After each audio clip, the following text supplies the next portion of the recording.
አሰላሙ አለይኩም ወራህመቱላሂ ወበረካቱ። ውድና የተከበራችሁ የፍቅር ጎጆ ቤተሰቦች እንዴት አደራችሁ? እንዴት ዋላችሁ? ሁላችሁንም እንደ ሰዓት አቆጣጠራችሁ ሰላም ብያለሁ። እንዲሁም ክርስቲያኑ ወገኖቼ ሰላም ብያለሁ። ዛሬ ይዤላችሁ የመጣሁት ድራማን ክፍል 9 ነው።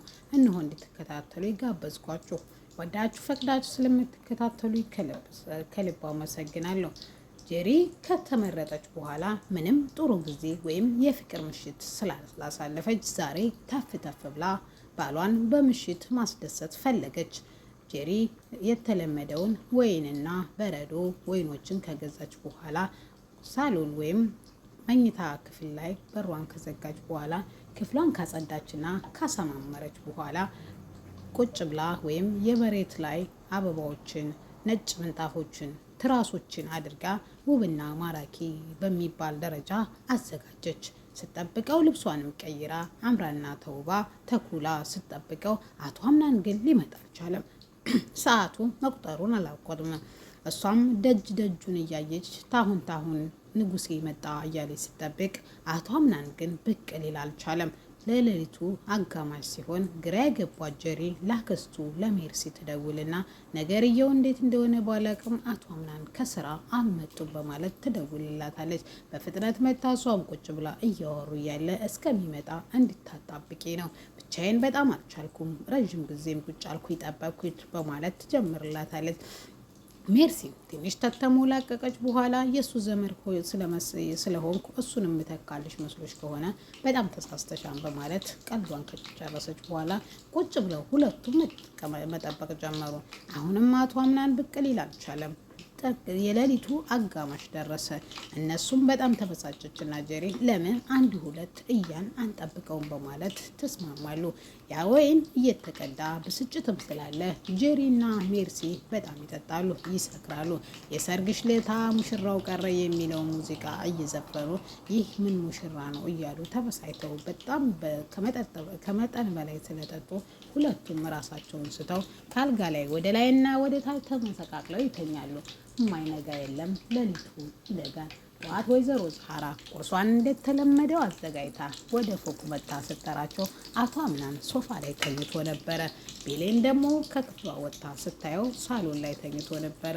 ወይኔ ፈጣሪ ሆይ ምንድነው ያደረኩት? ማታ እኔ ጋር ስላመሸ ሚስቱ ተቆጥታው ነው የሚሆነው በማለት የራሷን ሀሳብ ታስባለች። ዛህራ ይህን ዜና ለመናገር ወደ ቤሌን ስትመጣ ቤሌንን አላገኘቻትም ነበረ።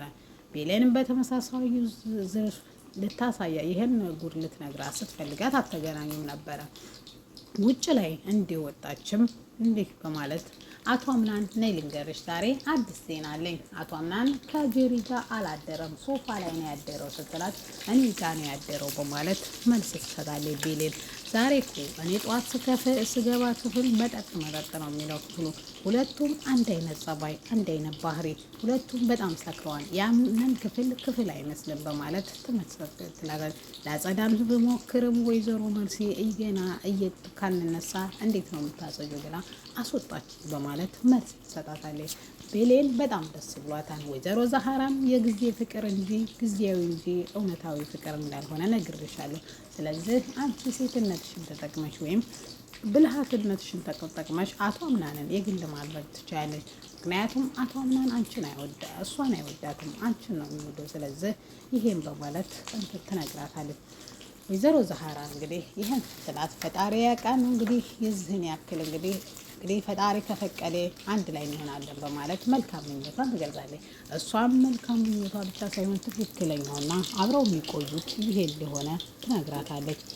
በዚህ በኩል ሲፈን ደግሞ ያተሳካላት ሴራዋ እንዴት አድርጋ ስኬቷን ማማ ላይ አድርሳ ከዛ ከቤት መውጣት አልፈለገችም። ስኬታማ ሆና ነው ከዛ ቤት የምትወጣው። እሷም የአምናን እናት መበቀል ትፈልጋለች። ነገር ግን ለሰርጉ ስላልተመረጠች ወይም ንግስት ስላልሆነች እንዴት መቆየት አለብኝ ብላ ከጓደኛዋ ጋር ከተመካከረች በኋላ ለምን ድርጅታቸው ውስጥ እንዲያስቀጥሩኝ አላደርግም በማለት ያምናንን እናት ወደ ክፍሏ ገብታ ስቅስቅ ብላ በማልቀስ መሄጃ እንደሌላትና ቤተሰብ እንደሌላት ሁሉንም ነገር ታጫውታታለች። ያምናን እናት ጉዱን አላወቀችም። ሜርሲን ለመቆጣጠርና የሜርሲን መውጣትና መውረድ ለማወቅ ትጠቅመኛለች በማለት እሺ ብላ በሀሳቧ ትስማማለች። እሷም ይሄን ያረኩት ለጥቅሜ ስል ነው፣ ዋጋ አስከፍልሻለሁ፣ የሰራሽውን ሁሉ ሙስጠፋን ያረግሽውን ሁሉ ዋጋ ትከፍያለች በማለት እሷም ታወራለች።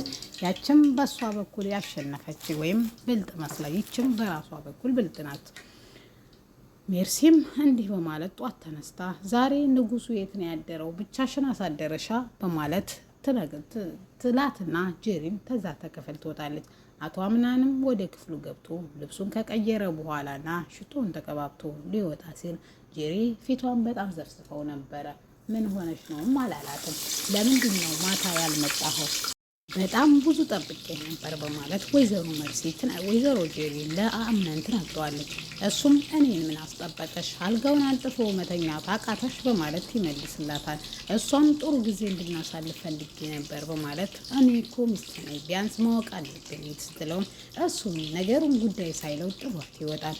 እሷም ይሄ ነገርማ በዚህ ከቀጠለ ጥሩ ነገር እንደማይፈጠር ወደፊት ስለገባት አንድ ነገር ማድረግ አለብኝ ብላ ወይዘሮ መርሲ ልታማክር ወደ ክፍሏ ስትሄድ ወይዘሮ መርሲ ወደ ቁርስ ገበታ ቀርበው ነበረ። ሁሉም በተሰበሰቡበት አምነንና ቤሌም እየተያዩ ይስቃሉ። ምክንያቱም ማታ አቶ አምነን ከሷ ጋር ነበር ያመሸው። አብረው ቁጭ ብለው የፍቅር ጊዜ እያሳለፉ፣ ነገር ግን በውስጣቸው ይህን ስላደረግኩ ባለጌ መስላት ይሆን፣ ይህን ስላደረግኩ ባለጌ መስለው ይሆን ወይም ወራዳ ሴት መስለው ይሆን በማለት በመተፋፈር ሁሉም በመጨረሻ ላይ ሊለያዩ ችለዋል። ያን እያስታወሱ ወደ ሳሎኑም ለመኝታ ሲሄድ አቶ አምነን በሀሳቡ እየመላለሳን ነበረ።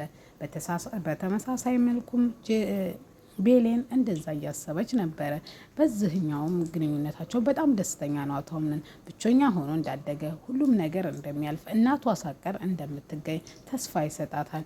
እሷም የት እንዳለች እኮ በአቅቢያንስ ይሻል ነበር ስትለው ሁሉም ነገር ለበጎ ነው፣ እኔም በህይወቴ ሁሉንም ነገር አሸናፊ ሆኜ ማለፍ ስለምፈልግ ነው፣ ነገር ግን በማሸነፍ ውስጥ ትልቅ ማሸነፍ እንዳለ ተገንዝቤያለሁ በህይወት በማለት ሁሉንም ነገር የህይወት ውጣ ውረድና እሱ ያለፈበትን መንገድ ይነግራል። እሷም የምንኖርበት ተስፋና ምንም ነገር እንደሌላት ብትነግረውም እሱ ግን እንደዚህ እንዳትልና በህይወት ለምትኖር ብዙ ሰዎች የሚፈልጓት እንዳለ ይነግራታል። ከስተት ጥሩ ነገር ግን ስተቴን የሚፈልግበት ዘመን ላይ በኖርንበት ጊዜ እኔም ማን ነው የሚፈልገኝ ስትለው እሱም እንደዚህ አትበይ በማለት ወደ ራሱ ጠጋርጎ ራሷን እያደባበሰ ጭንቅላቷን እየሳመ ግንባሯን በፍቅር አይን እያባበላት ምሽቱ ያልፋል። ጄሪም ጧት ተነስታ ቁርስ ላይ እየቀረቡ እያለ የሚታገዝ ስራ ቢሮ ካለ እኔን ለማገዝ ዝግጁ ነኝ፣ ምክንያቱም በዚህ ተልካሻ ምክንያት ወይም ስራ እያበዛ ውጭ እንድታድር አልፈቅድም ስትል እናቱ ይሄን ትሰማለች። በጣም ትደነግጥና አቶ አምነን እዛን ያደርከው ወይም ልጄ እዛን ያደርከው ስትለው ምን እንደሚል ግራ ይገባዋል። አሳልፎ ቤሌን የሚሰጣታን ወይስ አቶ አምነን ራሱ ይጋፈጣል? ምን ይሆን ቀጣይ ክፍል 10 የሚለውን አብሬ ይዤላችሁ መጣ ይሆናል። እንዶች እናንተ ደግሞ ላይክ ሼር እያደረጋችሁ እስከ መጨረሻው ድረስ ስለምትከታተሉ ከልብ አመሰግናለሁ። ወዳችሁ ፈቅዳችሁ ሀሳብ አስተያየት ካላችሁ ኮሜንት ላይ ማስቀመጥ ትችላላችሁ ማለት ነው።